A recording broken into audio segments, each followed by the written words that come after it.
up guys, it's Bone here, and yes, I am actually present again. Hopefully less and less of these sort of me being in front of the camera videos. This will have to do until I can get all the avatars and stuff like that finished.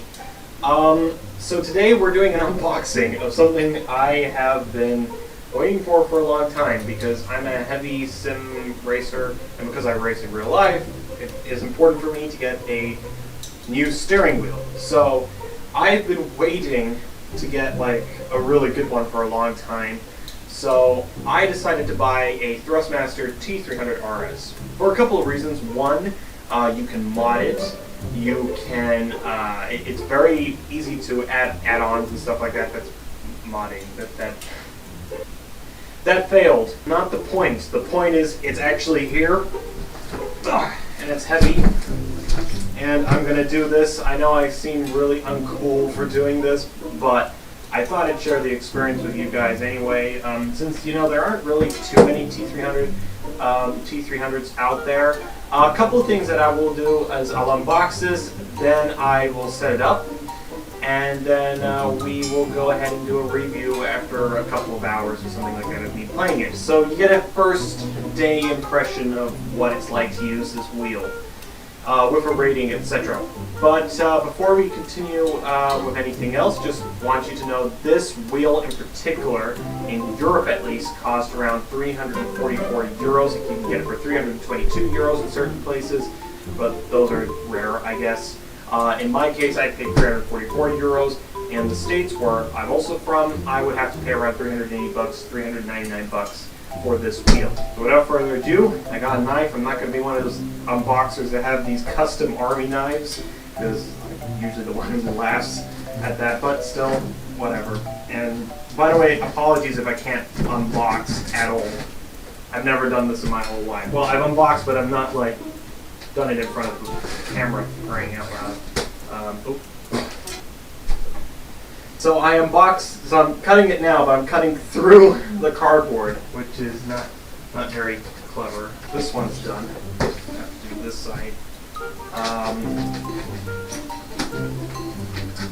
Okay, so I opened it the wrong way around.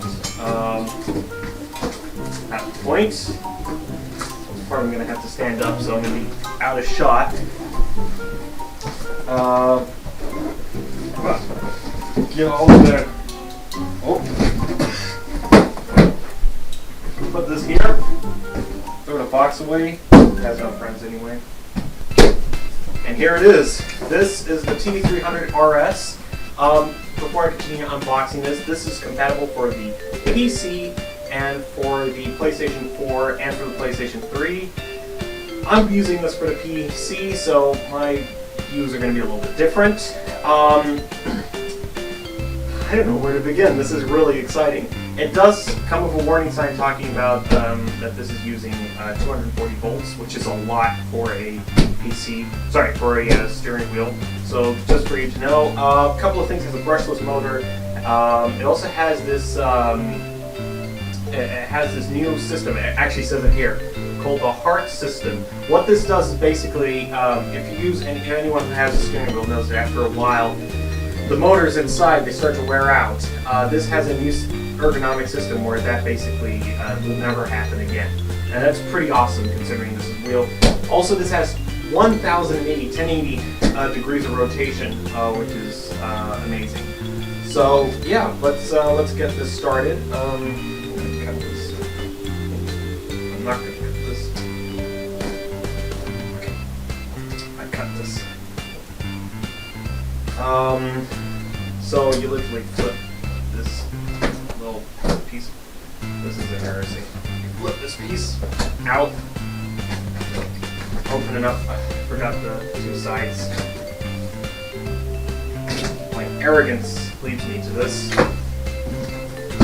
Okay. Oh. Okay, so we are in business. Here is the wheel. Then I'll let you see it first in the wrapping. Oh my gosh, this looks cool. Oh, it feels like a GT wheel. Well, I guess it's based on that. Show it to you folks first. Here it is.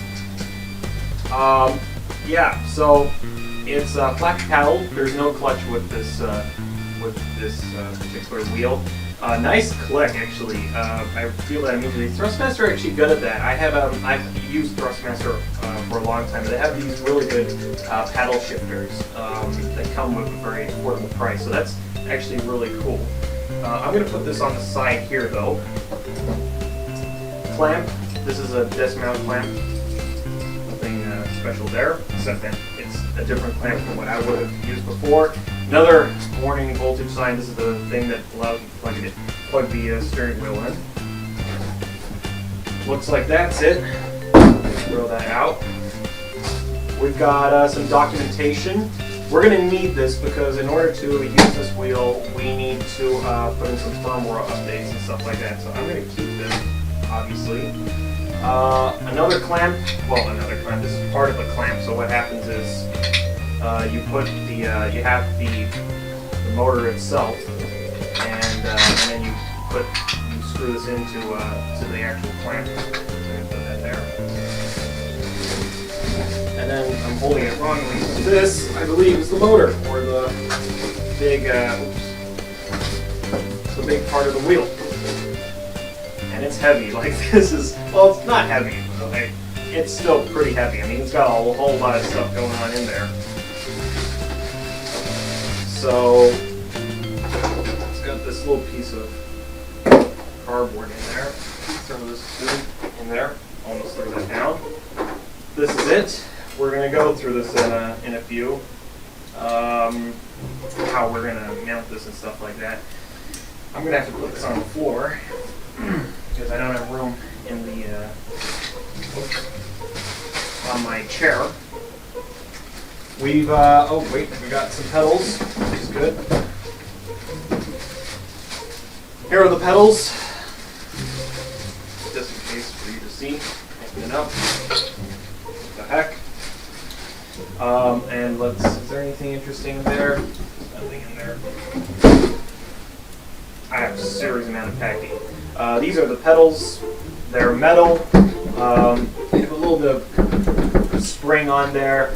These pedals aren't the best pedals in the world, though, from what I've heard. The proper ones, which you get from the T300 RS, which is like the big brother wheel, to this one, really, it's a little bit different. Let's just put it this way. So I'm just going to align everything here to show you what you get. Here's the wheel itself, which is pretty cool. I feel really happy to see this. Clamp, some cables, and the manual. So yeah, that's the unboxing. What we're going to do now is I'm going to mount this. I'm going to plug this into the PC and we'll take it from there. Okay, so a couple of hours, or in this case 2 days, have actually gone by using the T300 RS wheel, and after using it, I thought first I'd like to say that this wheel is awesome, like in every single way. Even if you are not someone who is interested in racing or any of that type of stuff, this wheel is perfectly well built, and it's just brilliant for playing racing games, racing simulators, and stuff like that. I tested it out on 3 games: F1 2014, iRacing, and Project Cars.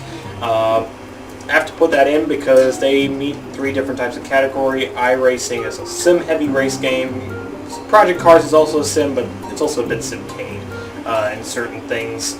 And F1 2014 is definitely a simcade, if not more of an arcade, but still, we'll get to that a little later. So yeah, 48 hours of using the wheel, and I can successfully say that this wheel is awesome in every single way. How I'm going to split up this review is I'm going to talk about the good, the bad, and then final impressions, and round it all up basically. First things first about the wheel is the force feedback. It does take a little while to get used to, but force feedback, what it is basically it's how much strength the car has and how it reacts to the environment and how quickly you can steer it and stuff like that. When you're racing, it sort of varies by car. So for example, a NASCAR is going to have a lot more it's going to have a lot heavier steering. And as a result, there's going to be all kinds of, it's going to be a lot heavier force feedback wise. Whilst a Formula 1 car or a go-kart has pretty much has a lot less force feedback. So for using certain games, it sort of varies. F1 2014 has very low force feedback. Again, sort of understandable, but at the same time, a bit too low for my standard. So I boosted it all up there and also moved up to 270 degrees of steering rotation, which definitely did the trick. Project Cars just kept it in the standard setting, although I dropped it down to 30 force feedback, 30% force feedback. Didn't touch any of the throttle dead zone stuff like that. And also, I kept that with iRacing, although I tuned it down to around 600 degrees, and that also did the trick too. Regardless, more good things. The pedals, the paddle shifters are incredible. They have a nice firm click, and it just feels good to shift gears. It also has a really quick turn of direction, which is sounds like a shocker there, but actually that's the legitimacy of it. So that's also really cool too. A couple of other things I also want to talk about, which is good. The wheel itself, it's very well built. Even the plastic, even the little plastic parts on the wheel feel great. I know one guy who's not a racing fan at all. In fact, he hates racing. I made him watch the Monaco Grand Prix, and he told me that if I ever did it again, he'd punch me in the face and send my corpse to my mother. I'm actually not kidding. And he came into the room, looked at this wheel, and literally couldn't stop looking at it. It's seriously cool, and it's really well built. I mean, this is not something you just carry around with you every day, and it definitely shows in the way it was built. Another couple of things which are more important towards you guys that like to drive is the fact that it's got just the right amount of buttons.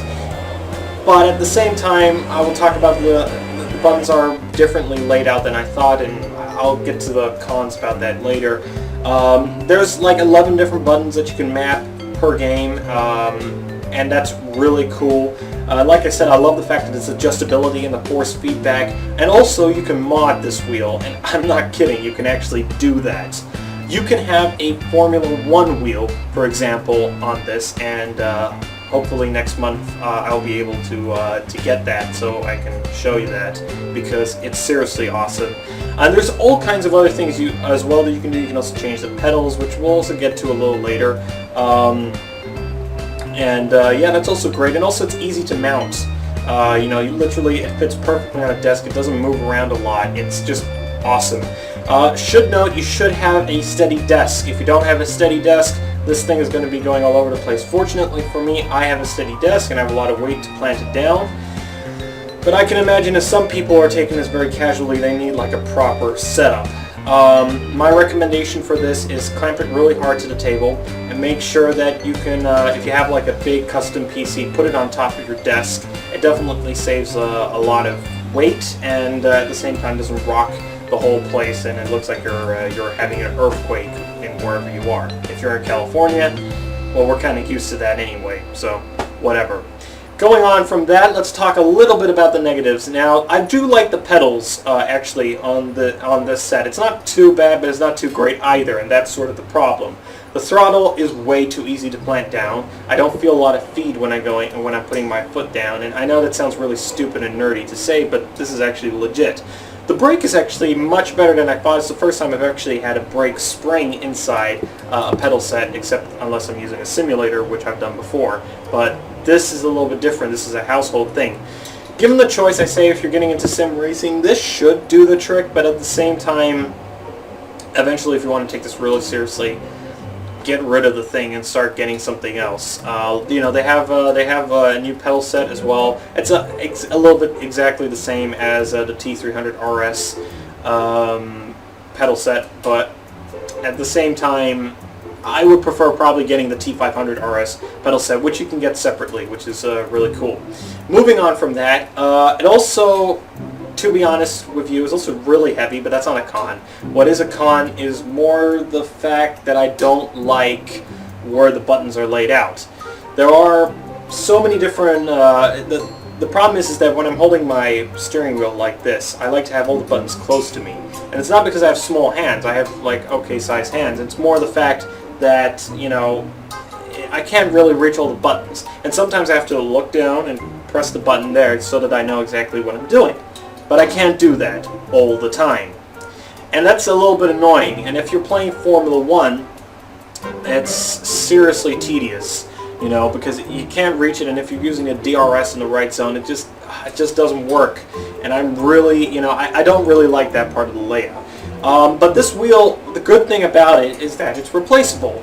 And again, now I go back a little bit to the pros, but keeping it also in the cons, is that, you know, it's still not tedious. It's not tedious. I can use this for GT cars and project cars or iRacing, which I did, and I had no problems with the wheel whatsoever. But if I'm playing F1 or even in project cars working at DRS and curves and stuff like that, it just doesn't really work out too well for me. To be honest, though, I've yet to actually work out DRS in project cars, but it doesn't really matter. The point remains the same. It's probably going to be in the same location as where I want my finger to be. So, it just, I don't know, I'm not too fond of that part. But aside from that, there's no cons whatsoever. I mean, these are just some of the small things. What you're paying for is a premium quality product. For what you're paying for, it's amazing that you can even get something like this and have it in your room. It is such an awesome device. I highly recommend it if you're getting into sim racing. In fact, if you are thinking of getting a Logitech G27, which is like the budget sim racing wheel, forget it. Just get this. Why? Again, you're paying a little bit more, in fact a lot more, but it's like the gap between a Logitech G27 and a proper sim racing wheel is just incredible with this. And the fact you can mod it and you can do all kinds of stuff, you know, and I love the fact that you can do that with a Thrustmaster. With a Logitech you can't. You have to go to probably some second-hand or third-party, you know, company to do most of this stuff. The only thing I will say though is that actually what I'm paying for right now, it might be a bit too much, but that's also because I live in Europe, and in Europe it's way too expensive. In the States it's, of course, it's cheap because go America, but at the same time, you know, this is also the reality. It's still a bit too expensive. And for the pedal sets, I mean, they could have done a little bit better. They could have added at least a clutch and stuff like that. I mean, we are paying, for crying out loud, this amount of money for this. My final rating is this, and final thoughts. It's the best racing wheel I've ever tried, and that's a big statement. I actually think it's better than a T300 RS because it's just a little bit quicker. It just fits, it suits me. It also hasn't got these unnecessary big metal pedals. And I tried the T300 RS. I tried it in Gamescom, playing iRacing and R Factor and R Factor 2 and all kinds of other racing games that I was doing there. So I can assure you right now, when I say that this is better than a T300 RS, it really, really is. Given the choice though, I would say this, to also wait, they have a new TX wheelbase. If you really want to not have these pedals, I did it because it's just cheaper for me at the time. I would also recommend that as well, and then get whatever steering wheel you want. You can have the premium Ferrari wheel. You can't have the PlayStation wheel. You have to have that in the bundle. But you can also have the TX wheel, the TX Ferrari 458 Italia wheel, whatever it is. You can also have, of course, the Formula 1 wheel with this wheel. So I love that, and as a result, I'm going to give this wheel a 9 out of 10. I honestly think it's the best wheel I've ever tried. It's so good, and I love also the Thrustmaster mapping for it, so it makes it really easy for me to get into, and also the fact it's basically plug in and play. And I also really want to thank them for actually making it and making it affordable, and also to thank, yeah, you guys for watching basically this video. So that's my thoughts on the wheel. Thank you for watching. If you like this video, don't forget to like, dislike, let me know, and subscribe. Until then, I am Willem, and I'm gonna probably waste my life playing more of this stuff because this wheel is seriously cool. Seriously, I'm not kidding. It's actually really awesome. So yeah, there we have it. Bye-bye.